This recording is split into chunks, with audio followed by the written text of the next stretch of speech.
Welcome to Panama City.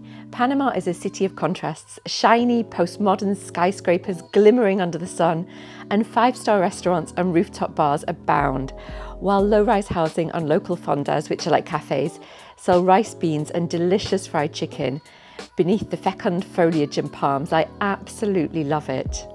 What you might not know about me is that when I'm not in Paris and London, you can often find me in Panama, especially around my birthday in February, when the weather is hot and dry and lovely.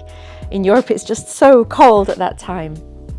In this video, I'm sharing a few of my local haunts in Panama, and stay tuned till the end for the dreamiest place I've ever seen. I'm Aleksandra Olenska, and I've worked as a creative director and stylist for luxury brands including Chanel, Celine and Vanessa Bruno, as well as magazines including Vogue and Harper's Bazaar. And I've been featured in international press including Forbes, Elle, The Sunday Times and The Independent. I now help directors and leaders in midlife and beyond to rebalance that work, busy lifestyle you've become accustomed to.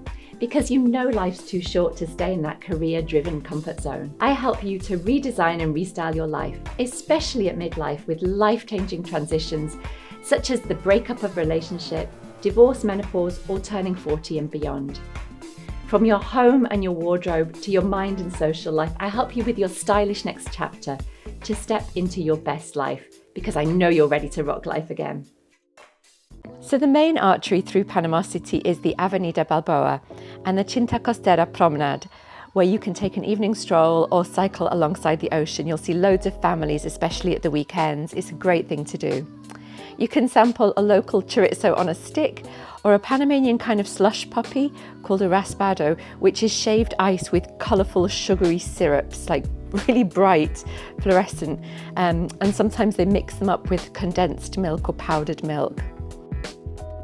On Sundays until midday, one side of the Avenida is closed, like the main road is closed, so that locals and tourists alike can hire bicycles and safely cycle about a good length of the city. It's a lovely thing to do. In the summer months of the dry season at the start of the year, it can get rather hot quite quickly. So unless you're a super early bird, an evening cycle alongside the plentiful cycle routes can be equally enjoyable. Come February and the street is closed for several days for the infamous carnival and the ritual of the burying of the sardine. And then it's closed again a few weeks later for the Festival of the Carnival Queens, which is like a light-filled parade with fireworks, and it really gives Disney a run for its money. Panamanians love to party. Alongside the Avenida Balboa, you'll see the modern buildings of Paitilla and Punta Pacifica, then the Yacht Club Marina, and later the charms of Casco Viejo, also called Casco Antiguo, together with a curious coastal road projecting into the ocean around the old town, so you get great views, the Cinta Costera 3. And this road is also equipped with a great strolling and cycle path. It's perfect for an evening stroll. This takes you towards the old town, which has been lovingly restored, often with American investment, and under the watchful care of the Heritage Preservation Societies. There's also the pretty National Theatre, which I warn you is extremely over air-conditioned if you're going to see something. Take a little jacket or a little petite laine, as we call them in France. I've been coming to Panama for a number of years, and Casco has transformed into a heritage gem, complete with luxury hotels, including the lovely American Trade Hotel, where they do a great fun brunch, and Hyatt's La Compañía, which has a wonderful bar, but not without calls to stop gentrification from some locals. The balance is always difficult, and an authentic experience can be respectfully found for tourists and locals alike in the many, and air-conditioned may I add, churches of this largely Catholic country, each with its own secret delights. Stop for a bite of excellent pizza at Madre on one of the main squares, delicious Argentinian food at Santa Rita, or Peruvian wonders at Nazca 21. There is so much international cuisine in Panama, it's superb. You'll see turquoise butterflies, hummingbirds, vultures, eagles and swallows circling and gliding along the coastal currents, though mainly vultures around the excellent fish market near to Casco. Panamanians prefer seafood to fish, hence the name Mercado de Mariscos, so fish is especially well priced. You can also eat at the cafes outside the fish market that serve the fresh fish. They mainly serve fresh fish and fried seafood, a bit like the carnival. Oh, it's too loud for me. Head off in the other direction, soon to be reached by a new bridge they're building, and you'll reach Amador, a road and walkway made from rocks from the building from the old canal and extended with the rocks from the new canal. Here you'll spot local fishermen, the Gary Design Biomuseum, not really my thing, and several old ramshackle American buildings and barracks from Panama's canal building past. We've even spotted a huge crocodile. It was ginormous, which one of the researchers at the Smithsonian Institute told us later was an American crocodile. Not quite smiling at us either. It did make me worry slightly for the participants of the Ironman competition the following weekend.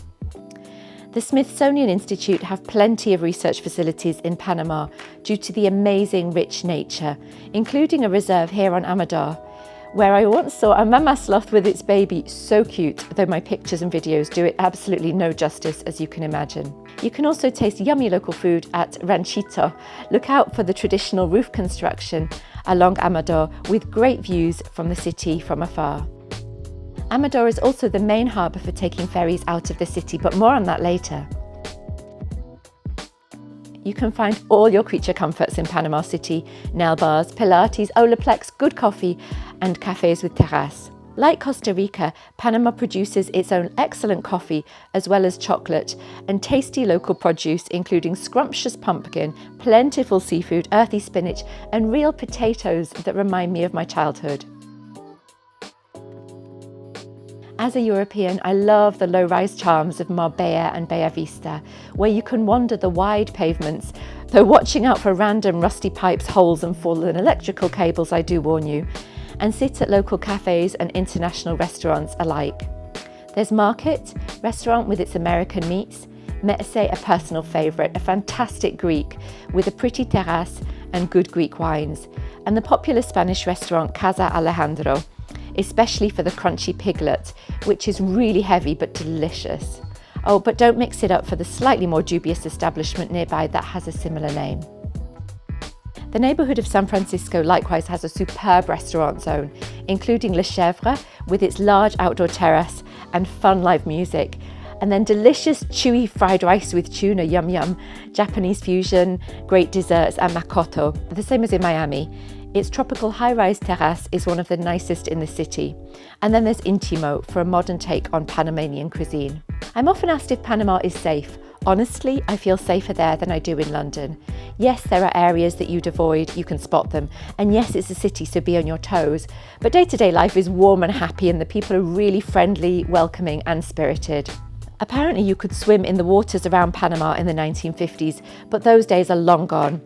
Although there were plans pre-COVID to clear up the waterways and build a beach here in the city, that now seems a long way off. If you're looking to get away for a little weekend plouf, you've got heaps of options though. Apart from Tobago Island, accessible by a quick boat trip from the city, and a couple of resort-led beaches not far from town, the closest beaches to Panama City are about an hour and a half or 2 hours drive away depending on the traffic. Playa Blanca, Playa Farallon and Buenaventura, where there's a good Marriott hotel, might not have the gleaming white sands of the Caribbean, but the glistening mixed sands have their own charm, in my opinion. Virtually empty beaches, laid-back vibes, and a delicious low-key Italian-owned restaurant by the beach, complete with hammocks for a dash of post-lunch relaxing, makes Playa Farallon my beach of choice for a quick day trip or weekend getaway. Locals ride their horses on the beach that you can borrow for a fee, and there's the obligatory beach banana bouncing around the waves. But with warm waves to play in and shells to discover, for me it's the ideal haunt for beach barbecues and book reading. And for a long weekend, well, I've been meaning to visit the Pearl Islands since before COVID. As a pearl lover, the name itself charms me, of course. And I've just come back from a birthday break to one of the pearls, Contadora Island, where we had Playa Sueca's birthday beach all to ourselves. Can you imagine? You can either take a super quick flight from Holbrook Airport in the city or a 2-hour ferry ride to the small kilometre-long island where a simple retro charm and quiet unspoilt beaches await you. We stayed at Marriot Hotel, which is clean, comfortable and most importantly on the beach, and they have a great breakfast on the sea view terrace. There aren't many cars on the island, but the midday sun can be blistering. So hiring a golf buggy and nipping around the island exploring is so much fun. Driving through the forest, or is that a jungle? Watching frolicking deer and seascapes, I giggled so much. We loved a very local lunch at Restaurant Angelina. I had garlicky prawns and patacones, deep fried crushed plantain circles, so delicious. And then there's a friendly local cafe bar called Pimenta y Sal that's been set up right next to the lovely Playa Lago, perfect for a sunset drink. There's not too many restaurants or bars on the island. The vibes are much more chill and peaceful. As with much of Panama, you'll see plenty of abandoned constructions and ghost resorts, including the skeleton of a famous resort frequented by Hollywood celebrities and high society of the 1960s and 70s. It's the curse and the blessing of Panama, really. A little spooky, but resulting in the true luxury of sauvage and virtually empty beaches all to yourselves. If you have a few more days, the San Blas Islands are totally worth it. They're some of the most beautiful places I've ever seen in my life. There's sprinklings of islands in the Caribbean, and you can either stay on one of these millions of little islands that are virtually uninhabited in one of the local palm-roofed huts that are owned by the local indigenous people. Super basic if you're after the Robinson Crusoe vibes, or if not, you can rent a catamaran and sail the islands. We were sailing in San Blas for birthday season a few years ago when COVID hit, and so had our trip cut short. It was such a very strange feeling leaving the otherworldly simple pleasures and paradise of San Blas, where I'd swapped my cell phone for a shell phone, and then to leave for the muddled messaging and the imminent lockdown of the city. Nevertheless, melting sunsets and palm-dotted islands as far as the eye can see makes this one of the dreamiest places I've ever seen. Couple that with simple suppers of fresh fish caught by local fishermen delivered straight to your boat, and magnificent snorkeling, as well as areas of white-bottomed turquoised waters. I can't wait to go back. I hope you've enjoyed my visit to beautiful Panama. There's so much more to see. Join me next week for a closer to home adventure back in Paris. Au revoir, à la prochaine, bye bye.